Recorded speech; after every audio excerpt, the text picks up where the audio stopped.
entrevistado da vez agora é o Renato Barbato, do terceiro período de Publicidade e Propaganda, né? E ele, juntamente com a turma dele, organizou esse evento maravilhoso, que é a terceira Mostra Científica de Publicidade e Propaganda.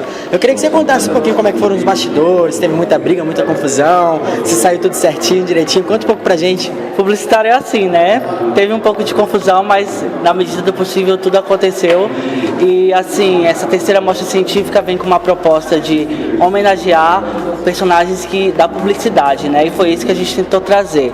Imprimimos algumas artes gráficas e o evento está aí acontecendo. A gente tem visto aí que o tema dessa terceira mostra está falando um pouco sobre a história de publicidade, né? Sobre coisas históricas, personagens que têm feito marca na publicidade, têm feito história. Queria que você falasse um pouco disso aí, o que vocês quiseram trazer com esse contexto histórico?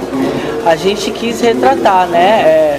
Alguns personagens ganharam até como Guinness Book, como o Garoto Bombril.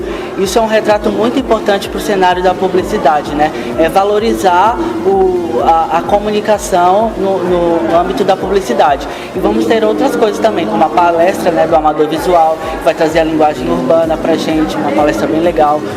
Outra palestra que é sobre design com Rodrigo Pupi e Maurício Noronha, que ganharam prêmios internacionais.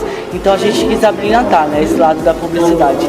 Já pulando agora para o trabalho integrado, vocês fizeram um trabalho totalmente diferente, né? Essa organização desse evento foi para uma matéria específica, mas o trabalho integrado ele abordou outro tema que foi de cunho social. E o grupo de vocês falou sobre o quê? Então, nosso grupo decidiu falar sobre a inclusão social, né, de pessoas com síndrome de Down.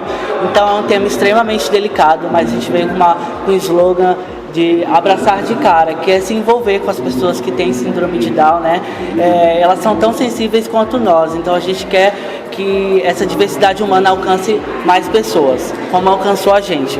Eles tinham que fazer uma peça publicitária com esse cunho social, baseada em uma escola artística do século XX. Qual a escola que vocês escolheram? Então, a gente escolheu o neoplasticismo. Essa parte é do Neto de Cacoal Design. Ele que escolheu, mas o neoplasticismo ele usa cores primárias, né? Amarelo, azul e vermelho.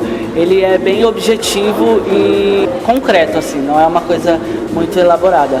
E é isso aí. Queremos agradecer a presença do Renato Barbato. Até a próxima entrevista aí.